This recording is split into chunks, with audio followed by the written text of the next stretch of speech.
A impressão que dá é que teremos uma batalha jurídica ou antes ou depois do impeachment. É só isso que eu quero dizer. Veja o que ele falou aqui para que vocês entendam o que vai acontecer. Nós não entramos com nenhum novo pedido na justiça. Agora, isso não significa dizer que até segunda-feira nós não mudemos de estratégia. Portanto, nesse momento, a reunião está confirmada na segunda-feira. Mas a estratégia da defesa, ela evolui, ela pode mudar minuto a minuto ao longo do final de semana, inclusive até segunda-feira. Porque nós temos, inclusive, eu falo em nome da defesa, nós temos alguns incômodos com relação a esse processo do ponto de vista formal.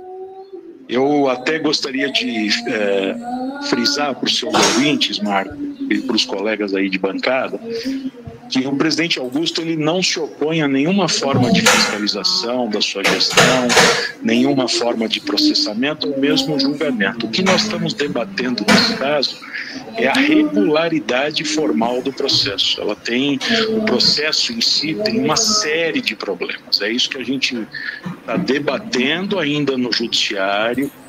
Eu quero que vocês prestem atenção que ele vai colocar alguns pontos extremamente relevantes, verdadeiros e relevantes, porque eu apontei em alguns momentos sobre esse tipo de situação, mas algumas coisas, por exemplo, me pareceram ainda mais claras em relação ao Comitê de Ética. Fiquem atentos ao que ele vai falar agora. É isso que a gente tentou debater com o presidente do Conselho Deliberativo, Romeu Tuma Júnior, e é isso que a gente vai também sustentar eventualmente na reunião de segunda-feira. Doutor Cury, o Fabiano Fará, boa noite. Não é preciso entender também, pela parte, eu entendo também, compreendo a defesa, mas pela parte do presidente Augusto Melo, que o presidente do Conselho, ele apenas está fazendo valer o estatuto, colocando em votação... Aí é um questionamento interessante, porque uma das situações mais curiosas é se o estatuto está sendo estabelecido, né? Se está sendo cumprido o estatuto. E aí temos um apontamento ainda melhor. Olha como é que vai seguir. Processo de... Fabiano, boa noite. Existem formas e formas de você fazer cumprir o estatuto. É isso que eu estava falando ao longo do dia com colegas de vocês da imprensa e esclarecendo com muita serenidade, com muita tranquilidade o que nos incomoda nesse caso. Nós não queremos evitar o processo de impeachment. Compreenda, Fabiano. Nós não queremos evitar, não queremos adiar por adiar, né? Esse processo, no nosso modo de ver, tem problemas sérios, formais, que não dizem respeito somente a problemas estatutários, né? Eu vou tentar explicar. Do ponto de vista jurídico, acima do Estatuto do Corinthians, o Estatuto do Corinthians é uma norma importante, sem dúvida que é importante para o clube, para os associados, para todos os envolvidos, mas acima do Estatuto tem normas jurídicas que são mais importantes, né, que são hierarquicamente superiores e mais importantes. Menciono duas: o Código de Processo, que é aplicável a todos nós, e a mais importante de todas as normas aqui no Brasil, que é a Constituição Federal. Esse processo tem problemas com relação a garantias fundamentais de todos nós, não é só do presidente Augusto. E me explico, Fabiano. O presidente Augusto não teve oportunidade de exercer a defesa. E isso tem previsão expressa no artigo 5º, incisos 54 e 55 da Constituição. É uma garantia para você, Fabiano, para o Marco, para mim, para minha filha, para o Tuma e para o presidente Augusto também. Mas por que ele não teve a possibilidade de se defender, então, doutor Cury? Por favor. Eu vou lhe explicar. Porque o local apropriado e o momento apropriado para se defender, para exercer o contraditório, a ampla defesa e produzir prova, era na comissão de ética. Ouça, na comissão de ética, que é o local apropriado para instruir esse processo. O que fez a comissão de ética? Ela produziu um parecer E foi um parecer produzido num momento até inicial dos seus trabalhos, sugerindo para o Conselho Deliberativo, isso vai ser objeto de apreciação também na segunda-feira, que o processo parasse. E por que a Comissão de Ética sugeriu a suspensão do processo? E no modo de ver da defesa do presidente Augusto, foi um parecer corretíssimo. A Comissão de Ética ela sugere que pare o processo porque tem uma investigação policial em curso, que é sigilosa, inclusive, Fabiano. Então, mas aí não é o processo administrativo, não é diferente, desculpa, doutor Cortella, só para a gente ficar bem claro, não é a conduta administrativa, no caso da Vaidbet, por... Eu queria ressaltar o seguinte, o jornalista está fazendo uma ponderação que é feita pela própria oposição, nesse caso, né, que hoje mune o pedido de impeachment. Bom, não tem nada... Lembrem que eu falei para vocês, eles não querem saber mais da parte criminal, eles querem saber da parte de administrativo. E na parte de administrativo, eles não querem saber a resolução do inquérito. Eles estão dizendo que, eventualmente, o Augusto cometeu ato de omissão ou ação que poderiam prejudicar o clube. Mas aí o advogado faz exatamente a ponderação formal sobre isso, que ninguém está tratando. E eu acho que é um ponto fundamental da discussão. Ninguém está tratando isso agora. Por quê? Porque palpites, etc., são coisas que acontecem, mas os meandros não estão sendo estabelecidos. Existe uma nulidade formal do processo. Vamos lá. Por exemplo, que está sendo motivo dessa convocação, da destituição, enfim... Eu não tô nem entrando nessa distinção entre processo administrativo, que é mais do que processo administrativo, porque é um processo de impedimento, é um processo de destituição, de impeachment, que exige toda uma rigorosidade. Não é um processo simples. O processo de impeachment é algo que deixa marcas muito profundas, né? Não preciso nem exemplificar, seja na área esportiva, seja na área governamental. É um momento delicadíssimo do Corinthians. O processo de impeachment não pode ser tocado com atropelos, né? Com acelerações indevidas. Tem que ser uma coisa muito serena, muito calma, né? Com muita tranquilidade, com individualização de condutas, como o próprio Romeu Tuma defende, com individualização de condutas e com possibilidade de ampla defesa, não é qualquer defesa. Vou lhe dar um exemplo, Fabiano. O presidente Augusto não foi ouvido em nenhum lugar, formalmente. Ele não foi ouvido na comissão de ética, ele não prestou depoimento no Conselho Deliberativo, ele não foi ouvido na polícia, ele não foi ouvido no Ministério Público, ele não realizou depoimento pessoal. Isso, do ponto de vista jurídico, num processo tão delicado como o processo de impeachment, é algo de absoluta nulidade. De absoluta, não é nem relativa, absoluta. É o que eu falo para vocês. A partir do momento em que você tem... Isso aqui é transmissão da Transamérica, né? Créditos para a Transamérica nesse aspecto.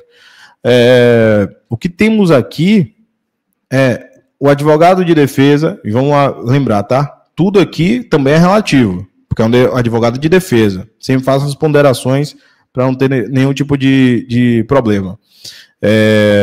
Aqui há um argumento muito pesado. Por quê? Porque no Comitê de Ética foi estipulado que o Augusto Melo fizesse uma defesa escrita. A escrita é uma defesa preliminar. E ali na defesa preliminar haveria ali um pedido, e é pedido que todos fazem, né? Um pedido de produção de provas. E as provas têm que ser ampliadas. Testemunhal, pericial, de documentos, né? Acariação, o que você quiser, provas técnicas, todos os tipos de provas, inclusive a produção de prova da oitiva do réu no processo, que é o Augusto Melo. E a afirmação do advogado é muito séria, porque você não é ouvido em nenhuma dessas outras oportunidades. Ninguém ouviu até agora o Augusto Melo para que se provasse ou que ele é culpado ou que ele é inocente. Até agora ele é inocente pela presunção. Mas, de forma geral, o Augusto Melo não foi ouvido, não produziu prova. Ele não tem produção de prova estabelecida porque ainda não chegou às fases de produção de prova em momento nenhum de nenhum processo. E já estamos no momento de decisão de impeachment. Já estamos na fase posterior já. Ele nem produziu nada. Isso daí fere a Constituição, não é nem estatuto. Estatuto tem que seguir a Constituição. Mas isso daí fere, e eu falei isso há algum tempo sobre esse tema. Há algum tempo. Direito da ampla defesa e do contraditório. Está na nossa Constituição. É um dever constitucional. A imprensa não quer saber. A imprensa está jogando o jogo da política corintiana. Independentemente da questão de prova. Por quê? Porque vai ter que ter a produção de provas de ambas as partes, tanto do Augusto Melo quanto de quem está acusando. Essa parte sequer chegou. Não se ouviu, inclusive, as outras partes que o acusaram. Por exemplo, é o exemplo do advogado depois. Não se ouviu, inclusive, o Rubão e o Armando dentro do Conselho de Ética para saber de forma a oitiva dos dois. Não teve nada, não houve produção de provas, não houve o processo de conhecimento dentro do Corinthians. Isso é uma nulidade absoluta. O que é absoluta? Incontestável, que a vedação é legal, está lá escrito. Relativa, você tem algumas possibilidades, que é a suscitação da nulidade. Ou seja, você tem, por exemplo, você tem uma ação que o imóvel é em São Paulo, e você entra com a ação na Bahia de um imóvel em São Paulo. E aí você tem que suscitar a nulidade relativa pela questão da territorialidade, certo? Então, é territorial, vai para lá. Nesse caso, até é absoluta porque o imóvel está lá, né? Mas para vocês terem mais ou menos uma noção em relação a isso. Mas, de qualquer maneira, é essa suscitação do advogado. E vamos lá para frente, que eu quero tratar sobre outro tema, tá? Ele não foi ouvido. Lhe dou outros exemplos. As testemunhas que eventualmente foram ouvidas na Comissão de Justiça do Romeu Tuma, lá do Conselho Deliberativo, né, e foram ouvidas unilateralmente, elas não foram reperguntadas pela defesa.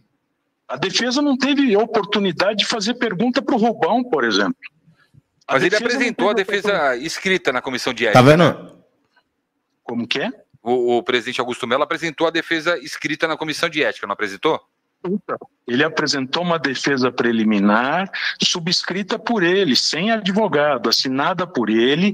E se você examinar essa defesa, que é uma defesa preliminar inicial, não é alegação final, nem especificação de prova. Ele apresentou uma defesa preliminar e no último parágrafo dessa defesa, se você examinar, ele pede, ele roga pela produção das provas que ele entendia como adequadas a serem produzidas na Comissão de Ética. Ele fala de prova testemunhal, ele fala de juntada de documento, ele fala de eventualmente prova técnica sobre documento, por exemplo, eventual exame documentoscópico a respeito de assinaturas, ele fala do depoimento pessoal, né? Tem que ter oportunidade de depor pessoalmente. E a Comissão de Ética, por que a Comissão de Ética ela não avançou para a produção de provas? Porque ela entendeu que era o caso, e entendeu unanimemente, que era o caso de suspender o processo. E suspender, veja só, Fabiano, não é suspender para sempre, é suspender até o término da investigação policial. A investigação policial está no fim. A imprensa mesmo divulga, até porque é uma investigação sigilosa, que muito provavelmente o inquérito policial está no final. Pode ser que ele se encerre daqui a um mês. Que a previsão é fevereiro, março. Doutor, desculpa, eu não ouvi. Doutor, eu ia te fazer uma outra pergunta e o farei, mas antes eu só queria pegar um gancho. Aí o Marco Belo faz uma... Eu não vou colocar todo aqui não, tá, gente? Porque aí são pontos de questionamento que às vezes não é tão relevante em si. Que é a questão do... ele fala em relação à parte administrativa. Então, por exemplo, o processo é sobre os atos do Augusto Melo, que são o quê? Ação ou omissão que causam prejuízo ao Corinthians. E aí o doutor vai falar que houve uma dilação pequena entre a denúncia do jornalista e o inquérito aberto. Isso aí é mais subjetivo nesse aspecto. Mas, de qualquer maneira, que não haveria omissão, porque houve um lapso muito curto, 15, 10 dias, entre a denúncia, a suposta denúncia, porque, na verdade, houve o pagamento e depois foi a confecção das evidências, né? E da denúncia através dos jornalistas. Então, isso daí cria uma certa subjetividade. Eu entendo na argumentação eu entendo a argumentação do advogado, mas eu entendo que é subjetivo. É um traço subjetivo. Até para você decidir em relação ao que é dilação de prazo entre uma coisa e outra, eu acho subjetivo. Então, é só uma questão. Eu concordo, mas eu acho subjetivo. Mas eu não quero parar nesse aspecto, não. Queria só falar sobre a VaideBet, que ele trata sobre esse tema aqui, tá? Deixa eu ver se está aqui. Ela vai sustentar que, na ideia dela, o processo não poderia evoluir, não poderia avançar. Aqui ele ainda está falando, tá? E com muita calma e deixa eu só avançar um pouquinho. Não é que nós não Deixa eu ver aqui. Eu sempre digo a mesma questão da VaideBet agora, tá? Então vamos lá. Ele vai falar sobre isso agora, que é a questão do depoimento. Ele fala do depoimento do CEO da VaideBet. Olha o que está acontecendo. Então vamos pensar um pouquinho e a ideia é colaborar com vocês com algumas reflexões. Primeiro ponto. A investigação policial ela é sigilosa.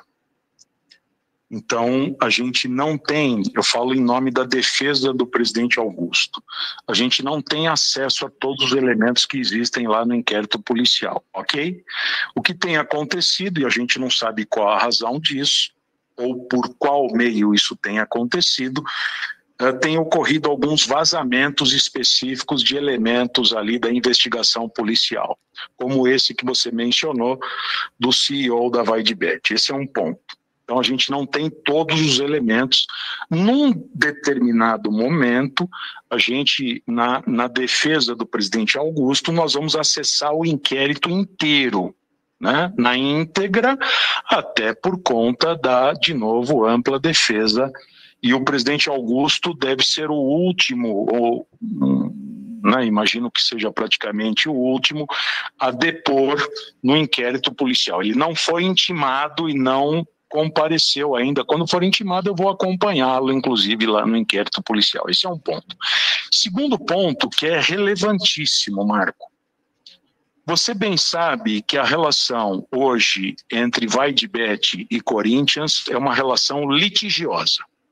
Né? Litigiosa em que sentido? É um litígio potencial, ainda não é um litígio exponencial e efetivo, mas é uma relação complicada e litigiosa.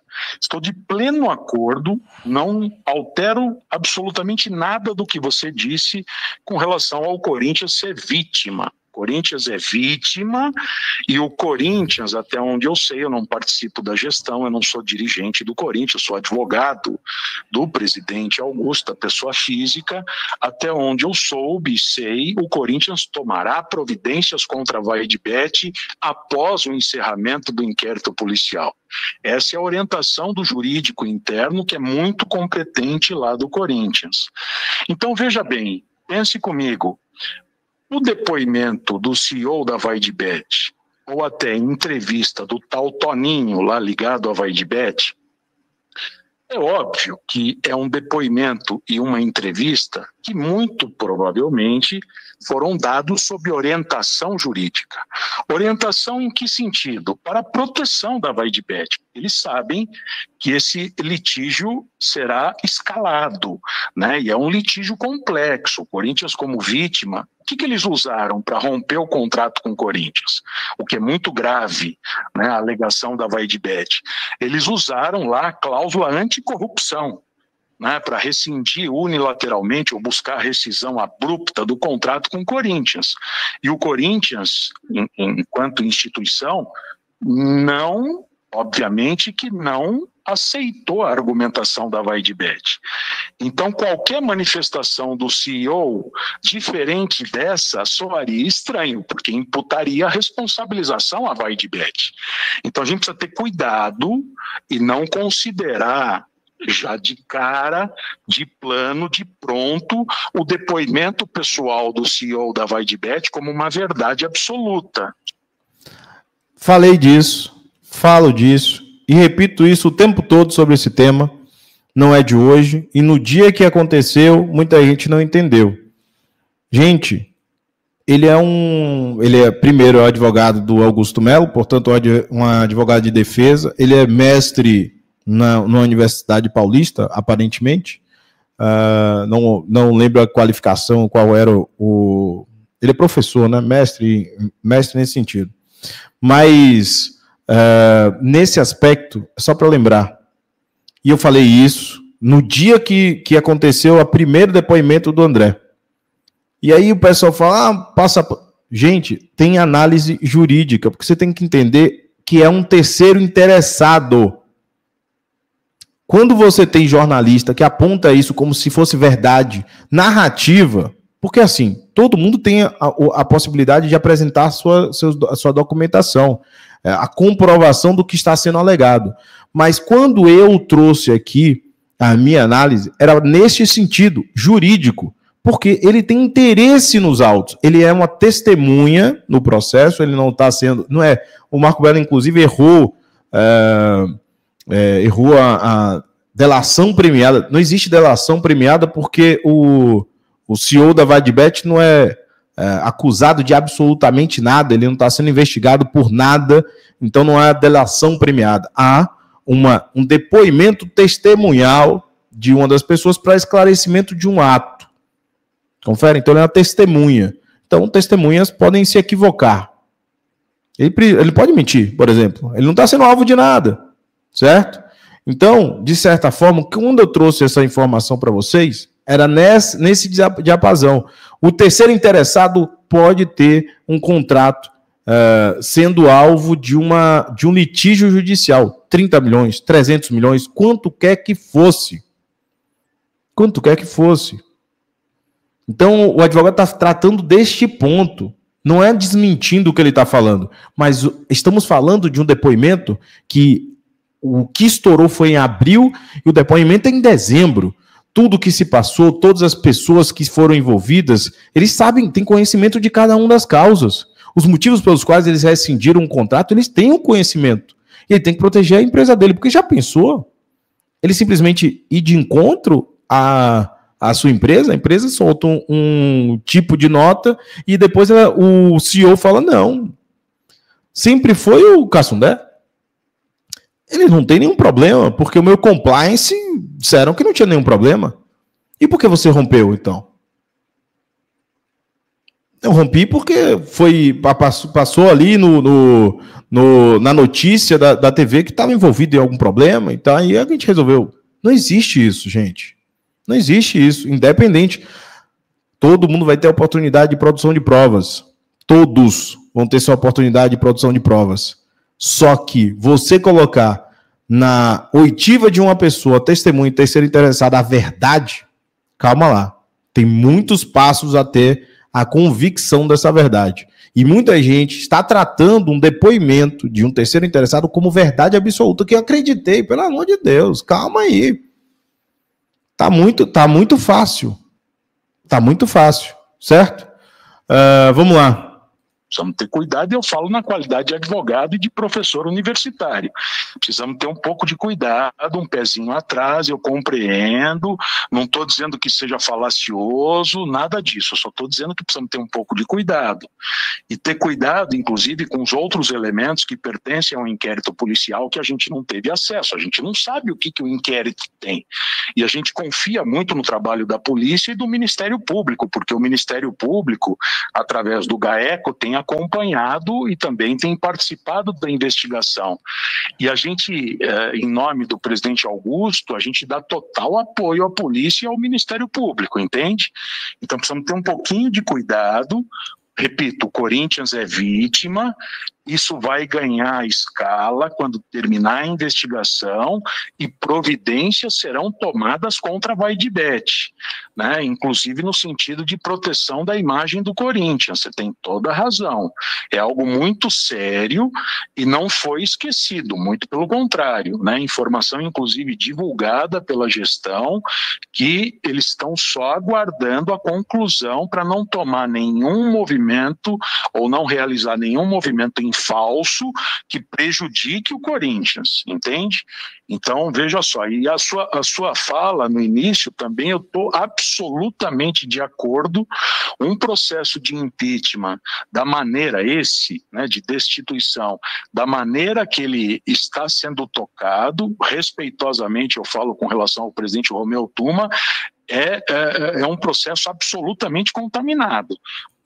E aí eu vou encerrar aqui, entrevista vinculada pela Transamérica, tá aí os termos ali em cima, tá? Para que os créditos sejam dados às pessoas que produziram o conteúdo, está aí para vocês. Apenas comentando e trazendo por tintim o que está sendo argumentado e, de certa forma, o advogado trazendo pontos relevantes. Daqui a pouco eu falo as datas dos jogos do Corinthians, horário e confusão, tá? Muita confusão sobre os horários, vai ter problema domingo.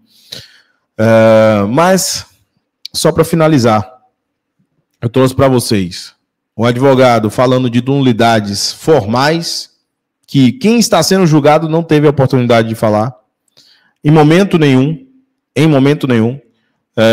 e isso é muito grave. Isso aí é uma medida formal que precede a análise, como é que eu posso falar assim, da denúncia. Você tem a denúncia, e aí você está precedendo, eu acho que é a palavra incorreta. Você tem a denúncia, e você, nos momentos posteriores, o agente investigador disse, olha, eu não vou continuar porque não dá. Não tenho como fazer isso. Ele disse, eu não consigo porque você não vai conseguir produzir sua prova e eles não vão conseguir as provas de acusação. Então vamos suspender até o momento apropriado.